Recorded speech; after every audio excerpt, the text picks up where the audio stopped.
Okay, so Catherine. Hello. First question is, when did you start first collecting vintage? Well, I started collecting vintage when I was 11, so quite a long time ago, because I think mainly I was really interested in texture and design from quite an early age. My parents had antiques in the house, and my cousin, who was fabulous, always wore vintage. And I saw this incredible coat at South Melbourne Market where I grew up in Tasmania. And that was my first piece. It cost me 20 cents. Wow. Yeah, it was a cocoon coat, which is, if it was in perfect condition now, which it's not, it could be worth up to $20,000. Wow, that's amazing. So that was quite a find. All right, and second question is, how many pieces do you have of your own personal collection?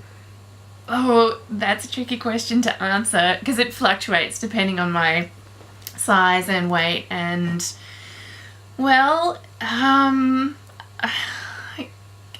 the different pieces, obviously, dresses, hats. I've got a lot of hats.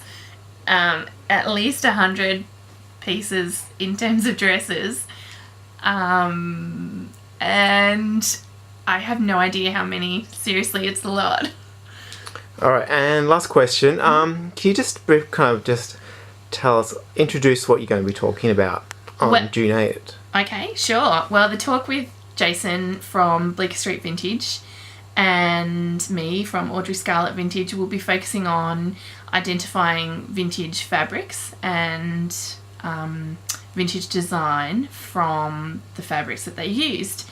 And we'll be doing a little bit of a show and tell, doing maybe a bit of a slideshow depending on, you know, the circumstances available to us, and we'll have some touching feeling and some demonstrations, and we might have a little bit of a quiz afterwards, who knows. Cool. They could be prizes.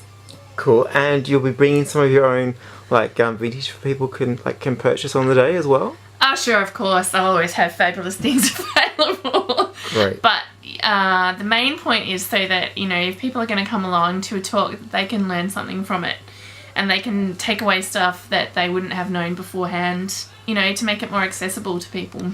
Yeah, I agree, and they can also feel more confident when they actually go to purchase a yeah, vintage because piece. there are so many dealers on the market who say this is an original vintage piece and actually it's 70s does 40s or 80s does the 50s, and that's quite fine if they identify it as such. I think it's ethical to put the original age of a garment on if you're selling it as that. So that's what we're trying to help people with. Okay, and you'll bring some examples of those as well? Yeah, absolutely. There'll be heaps of things for people to look at.